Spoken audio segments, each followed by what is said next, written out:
സിറിയയിലെ അലപ്പോയിൽ നടന്ന ചാവേർ ആക്രമണത്തിന് പിന്നിൽ IS എന്ന സ്ഥിരീകരണം. പുതുവത്സര രാവിലാണ് ആക്രമണം നടന്നത്. ചാവേർ ആക്രമണത്തിൽ ഒരു സുരക്ഷാ ഉദ്യോഗസ്ഥൻ കൊല്ലപ്പെട്ടിരുന്നു. സംശയാസ്പദമായ സാഹചര്യത്തിൽ ചാവേറിനെ കാണുകയും പിന്നീട് സുരക്ഷാ ഉദ്യോഗസ്ഥൻ ചോദ്യം ചെയ്യുന്നതിനിടെ വെടിയുതിർക്കുകയുമായിരുന്നു. പിന്നാലെ ചാവേർ സ്വയം പൊട്ടിത്തെറിച്ചു. സിറിയയിലെ IS കേന്ദ്രങ്ങൾക്ക് നേരെ US ശക്തമായ സൈനിക നടപടി സ്വീകരിച്ചിരുന്നു. സിറിയയിൽ IS സ്ലീപ്പർ സെല്ലുകൾ സജീവമെന്ന സൂചനയാണ് സംഭവത്തിലൂടെ പുറത്തുവരുന്നത്. വിവരങ്ങൾ നൽകാൻ ഐസൻ ജോസ് ചേരുന്നുണ്ട്. ഐസൻ, വളരെ പ്രധാനപ്പെട്ട ഒരു അന്താരാഷ്ട്ര വിവരമാണ് ഇപ്പോൾ ഐസൻ പ്രേക്ഷകരുമായി പങ്കുവയ്ക്കാൻ ഒരുങ്ങുന്നത്. ഈ സിറിയയിൽ IS സ്ലീപ്പർ സെല്ലുകൾ സജീവമെന്നല്ലേ ഇതിൽ നിന്നും മനസ്സിലാക്കേണ്ടത്? അമേരിക്ക കൃത്യമായ തിരിച്ചടിയൊക്കെ സിറിയയ്ക്ക് നൽകിയതാണ്.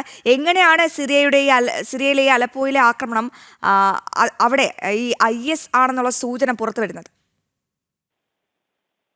അശ്വതി, ഇപ്പോൾ നമുക്ക് കൂടുതൽ വിവരങ്ങൾ ലഭിച്ചുകൊണ്ടിരിക്കുകയാണ്. അതിലേറ്റവും പ്രധാനപ്പെട്ട വിവരമാണ് ഈ പുതുവത്സര രാവിലെ നടന്ന ആക്രമണത്തിൽ ഈ കൊല്ലപ്പെട്ടത് ചാവേറായിരുന്നു.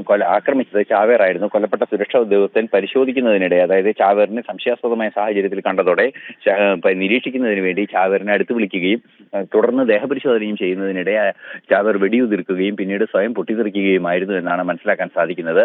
ഈ കൊല്ലപ്പെടുകയും ചെയ്തു, ഈ സുരക്ഷാ ഉദ്യോഗസ്ഥൻ കൊല്ലപ്പെടുകയും ചെയ്തു എന്ന റിപ്പോർട്ടുകളും ലഭ്യമാകുന്നുണ്ട്. ഇതിനുശേഷമാണ് ഇപ്പോൾ ഇത് IS ആണ് ഇതിൽ പിന്നിലെന്ന സ്ഥിരീകരണവും പുറത്തു വന്നിരിക്കുന്നത്. IS ആണ് എന്ന് സ്ഥിരീകരിക്കത്തക്ക വിവിധ വിവരങ്ങൾ ലഭ്യമായിട്ടുണ്ട് എന്ന് തന്നെയാണ് ഇപ്പോൾ സിറിയ അറിയിക്കുകയും ചെയ്തിരിക്കുന്നത്. സിറിയയിൽ ഇത്തരത്തിൽ IS ഭീകര കേന്ദ്രങ്ങൾ മധ്യ സിറിയയിലെല്ലാം തന്നെ ISന്റെ നിയന്ത്രണത്തിലുള്ള പ്രദേശങ്ങൾ ഉണ്ടായിരുന്നു. ഈ പ്രദേശങ്ങളിലെല്ലാം തന്നെ ശക്തമായ ഒരു ആക്രമണം അമേരിക്കയുടെ ഭാഗത്ത് നിന്ന് ഈ അടുത്ത ദിവസങ്ങളിൽ ഉണ്ടാവുകയും ചെയ്തിരുന്നു.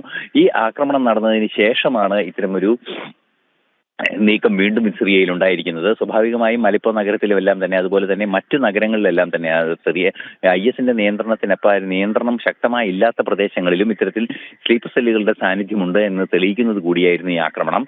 ഈ ആക്രമണം നടന്ന് ശക്തമായ പൊട്ടിത്തെറിയാണ് നടന്നത്. അതുകൊണ്ട് തന്നെ ആ പൊട്ടിത്തെറിക്കുമ്പോൾ ഈ ചാവേർ പൊട്ടിത്തെറിക്കുമ്പോൾ കുറെ കൂടി സുരക്ഷിതമായ കേന്ദ്രങ്ങളിലേക്ക് അല്ലെങ്കിൽ പ്രദേശത്തേക്ക് മാറ്റി നിർത്തിയാണ് പരിശോധന നടത്തിയത് എന്നതുകൊണ്ട് തന്നെ സുരക്ഷാ ഉദ്യോഗസ്ഥൻ മാത്രമാണ് കൊല്ലപ്പെട്ടത്. അല്ലെങ്കിൽ വലിയ തോതിലൊരു ആക്രമണം തന്നെയാണ് ലക്ഷ്യം വെച്ചിരുന്നത് എന്നതും ഒരു യാഥാർത്ഥ്യം തന്നെയാണ്.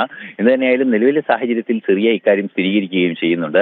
നേരത്തെ നമുക്കറിയാവുന്നതാണ്, ഡിസംബർ 13-നാണ് രണ്ട് അമേരിക്കൻ സുരക്ഷാ ഉദ്യോഗസ്ഥരും അവരുടെ ഒരു ട്രാൻസ്ലേറ്ററും സിറിയയിൽ IS ആക്രമണത്തിൽ കൊല്ലപ്പെട്ടത്. ഇതിന് പിന്നാലെ അതിശക്തമായ ഒരു ആക്രമണം സിറിയയിലെ മധ്യ സിറിയൻ മേഖലകളിൽ എല്ലാം തന്നെ വളരെ കൃത്യമായി അമേരിക്ക നടത്തുകയും വലിയ തോതിൽ